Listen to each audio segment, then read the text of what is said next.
Assalamualaikum warahmatullahi wabarakatuh. Perkenalkan, nama saya Anggajian Fajari Manudin dengan NPM 200810100093 dari jurusan Informatika angkatan 2020. Di sini saya akan membuat sebuah video penjelasan tentang beberapa materi terkait dengan algoritma. Nah, ada 4 materi yang akan menjadi pokok bahasan kali ini. Yang pertama, pengantar algoritma. Kedua, flowchart dan pseudocode. Yang ketiga, teknik percabangan. Yang keempat, teknik perulangan. Nah, di slide ini diperlihatkan suatu permasalahan, yaitu diberikan setumpuk kartu, urutkan kartu-kartu tersebut supaya tersusun menaik berdasarkan nomornya sedemikian sehingga nomor kecil di atas dan nomor besar di bawah. Nah, dari permasalahan ini kita bisa mendapatkan berbagai cara penyelesaiannya. Kartu itu bisa kita lihat satu persatu lebih dahulu, lalu kita urutkan mulai dari nomor yang terkecil kita letakkan di atas, lalu dilanjut dengan nomor yang terbesar di bawahnya, dan seterusnya sampai mencapai nomor yang paling besar. Nah, dari permasalahan ini kira-kira apa kaitannya dengan algoritma? Nah, algoritma adalah urutan langkah logis yang digunakan untuk menyelesaikan suatu masalah. Singkatnya, sebuah masalah harus diselesaikan dengan beberapa langkah yang logis. Seperti contoh sebelumnya, maka cara untuk mengurutkan kartu yang tadi itu bisa kita sebut dengan algoritma mengurutkan kartu. Nah, kita lanjut ke slide selanjutnya, yaitu sejarah dari algoritma itu sendiri. Nah, di slide ini ada gambar sebuah patung yang bernama Statue of Al-Khwarizm. Patung ini ada di Uzbekistan, tepatnya di kota Khiva. Patung ini merupakan patung penghormatan untuk salah satu matematikawan muslim yang terkenal pada zaman dulu, yaitu Abu Abdullah Ibnu Musa Al-Khwarizmi, yang lahir di Khawarizm atau yang sekarang kota Khiva, kota yang berada di selatan sungai Oxus yang sekarang disebut sebagai Uzbekistan pada tahun 770 Masehi. Nah, Al-Khwarizmi merupakan salah satu ilmuwan terkenal di zamannya dan menemukan berbagai macam teori mengenai matematika dan juga ilmu tentang algoritma. Nah, awalnya algoritma merupakan istilah yang merujuk kepada aturan-aturan aritmatis yang berguna untuk menyelesaikan persoalan dengan menggunakan bilangan numerik Arab. Dan dalam perkembangannya ternyata ilmu ini sangat bermanfaat untuk ilmu matematika dan juga di dunia teknologi. Nah, lalu apa hubungan algoritma dengan komputer? Nah, ternyata di sini sebuah komputer memerlukan sebuah algoritma untuk bisa menjalankan berbagai fungsinya. Bagaimana itu bisa? Nah, jadi di dalam sebuah komputer ada berjuta-juta instruksi. Nah, instruksi ini berisi algoritma-algoritma yang digunakan untuk menyelesaikan suatu masalah. Supaya komputer mengerti instruksi yang dibacanya, maka instruksi tersebut harus ditulis dalam bahasa yang dipahami oleh komputer. Nah, jadi sebagai contoh, mengapa kita ketika menekan tombol play maka komputer akan mengeluarkan musik misalnya. Nah, karena di dalam komputer telah ditanamkan sebuah pemahaman algoritma, yakni ketika ada yang menekan tombol play maka komputer harus memutarkan musik.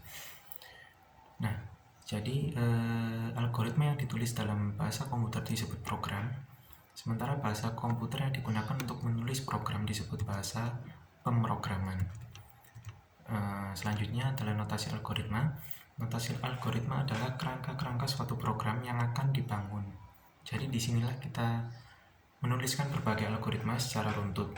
Dalam penulisan algoritma ada beberapa jenis penulisan yang dapat kita gunakan. Secara umum terdapat tiga jenis dalam menuliskan algoritma, yaitu sebagai berikut. Pertama dengan deskriptif, kedua pseudocode, dan ketiga flowchart. Nah, selanjutnya adalah materi tentang flowchart dan pseudocode. Apa sih flowchart itu? Contoh flowchart bisa kalian lihat di samping. Ada sebuah gambar dengan berbagai bentuk-bentuk dan di dalamnya ada berbagai tulisan. Nah, flowchart merupakan penulisan algoritma dengan menggunakan notasi grafis. Jadi flowchart adalah bagan ilustrasi yang memperlihatkan tahapan dari suatu program dan hubungan antar proses beserta pernyataannya. Nah, ilustrasi ini dinyatakan dalam simbol, yang mana setiap simbol mempunyai makna tertentu untuk proses tertentu. Nah, apa saja simbol-simbolnya? Nah, di slide ini diperlihatkan beberapa simbol umum yang digunakan. Sebenarnya masih banyak simbol-simbol yang bisa kita gunakan. Nah, jadi di sini yang pertama adalah terminator sebagai simbol start atau end untuk memulai atau mengakhiri flowchart. Yang kedua ada input atau output, digunakan untuk menuliskan proses menerima data atau mengeluarkan data. Yang ketiga proses, digunakan untuk menuliskan proses yang diperlukan, misalnya operasi aritmatika. Yang keempat ada kondisional, digunakan untuk menyatakan proses yang membutuhkan keputusan. Yang kelima ada preparation, digunakan untuk memberikan nilai awal. Dan yang terakhir ada konektor yang digunakan untuk menyatukan beberapa row. Nah, di slide selanjutnya ada salah satu contoh flowchart dalam flowchart untuk mencari luas persegi panjang. Nah, di sini perlu diperhatikan bahwa untuk setiap memulai sebuah flowchart harus dimulai dari perintah start dan diakhiri dengan perintah end. Nah, di contoh ini pertama-tama kita menginputkan panjang serta lebarnya, lalu kita berikan rumus luas persegi panjang, yaitu mengkalikan inputan panjang dan lebarnya tadi. Nah, terakhir kita beri perintah untuk menampilkan hasil dari perkalian tadi. Lanjut ke pseudocode. Pseudocode adalah cara penulisan algoritma yang hampir menyerupai bahasa pemrograman, namun pseudocode ditulis lebih sederhana dengan menggunakan bahasa baku yang lebih mudah dipahami oleh manusia. Nah, tujuan penggunaan pseudocode sendiri dalam mendeskripsikan suatu algoritma supaya programmer dapat memahami suatu kerangka awal suatu program dengan jelas, meskipun programmer tersebut belum bisa memahami bahasa pemrograman yang akan digunakan. Nah, selanjutnya ada sebuah contoh dari pseudocode untuk menghitung luas persegi panjang. Nah, di dalam pseudocode ada beberapa hal yang harus diperhatikan, yaitu yang pertama ada judul, tipe data, ekspresi, dan nilai. Nah, untuk judul ada beberapa ketentuan yang harus diperhatikan. Yang pertama adalah nama harus dimulai dengan huruf alfabet, tidak boleh dimulai dengan angka, spasi, atau karakter lainnya.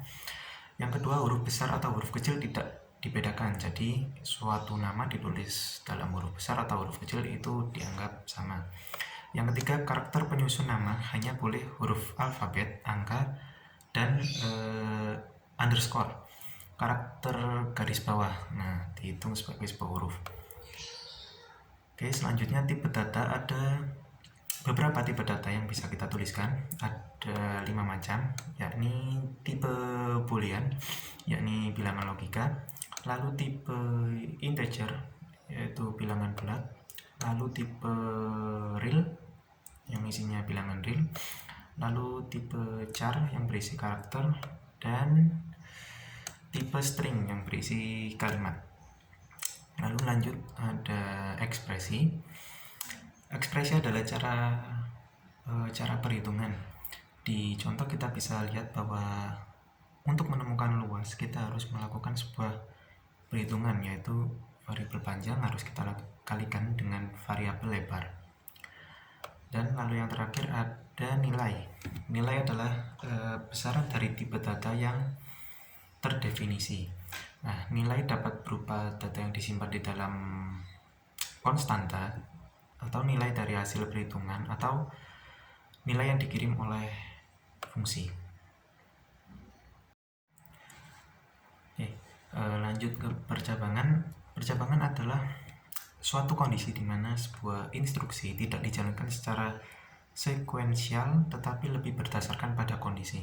Nah, pernyataan percabangan memungkinkan suatu pernyataan dieksekusi hanya jika suatu kondisi terpenuhi atau tidak terpenuhi. Nah, kita bisa lihat contohnya kita bisa lihat pada sebuah flowchart untuk menentukan bilangan genap atau ganjil. Nah, kita bisa lihat setelah kita memasukkan bilangan bulat, maka langkah selanjutnya adalah melakukan sebuah proses di mana bilangan itu akan dibagi dengan angka 2. Nah, jika hasil baginya sama dengan 0, maka lanjut di bawahnya kita bisa lihat ada simbol flowchart berbentuk belah ketupat. Nah, di mana simbol itu mengartikan sebuah kondisional. Nah, dari gambar itu kita bisa lihat jika kondisi menyatakan benar, maka perintah selanjutnya akan ke sebelah kanan, yaitu perintah untuk menampilkan tulisan genap. Nah, bila kondisi salah, maka selanjutnya adalah langsung ke bawah, yaitu perintah untuk menampilkan tulisan ganjil. Nah, untuk jenis-jenis percabangan ada 3 macam, yaitu yang pertama percabangan satu kondisi dapat dinyatakan dengan if, kondisi, dan pernyataan. Lalu yang kedua percabangan 2 kondisi dapat dinyatakan dengan if, kondisi, dan pernyataan, else, pernyataan. Lalu percabangan lebih dari 2 kondisi dapat dinyatakan dengan if, kondisi, dan pernyataan, else if, kondisi, dan pernyataan, else, pernyataan. Selanjutnya, contohnya di sini ada sebuah program untuk menentukan bilangan genap atau ganjil. Nah, pada deklarasi kita diharuskan input bilangan untuk variabel x. Nah, selanjutnya if sisa hasil bagi variabel sama dengan 0, dan output tuliskan genap. Else bila sisa hasil bagi tidak sama dengan 0, maka output tampilkan ganjil. Oke, selanjutnya adalah teknik perulangan. Pengulangan atau disebut sebagai looping adalah instruksi khusus dalam bahasa pemrograman dan algoritma yang digunakan untuk mengulang beberapa perintah sesuai dengan jumlah yang telah ditentukan. Nah, tujuannya adalah untuk mempermudah pengerjaan program dan untuk mempersingkat instruksi program. Nah, dengan pengulangan instruksi program yang seharusnya ditulis dengan jumlah baris yang banyak, nah dengan teknik perulangan ini perintah-perintah itu bisa dituliskan dengan lebih singkat. Nah, dalam teknik pengulangan ada beberapa jenis. Ada 3 jenis, yaitu for, while, dan repeat. Nah, untuk for ini merupakan pengulangan tanpa kondisi atau unconditional looping, di mana jumlah perulangan sudah diketahui sebelum konstruksi perulangan dieksekusi.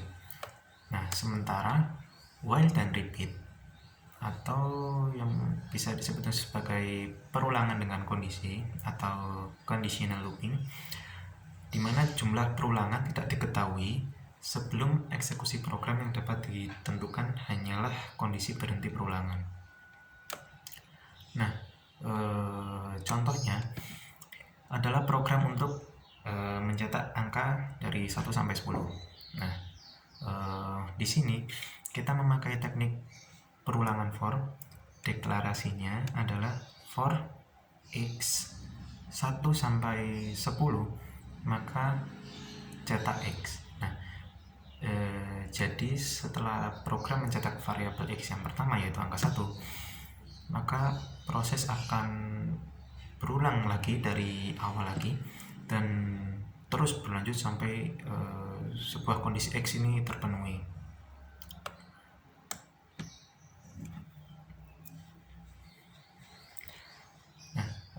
Sekian video pembelajaran tentang algoritma dari saya.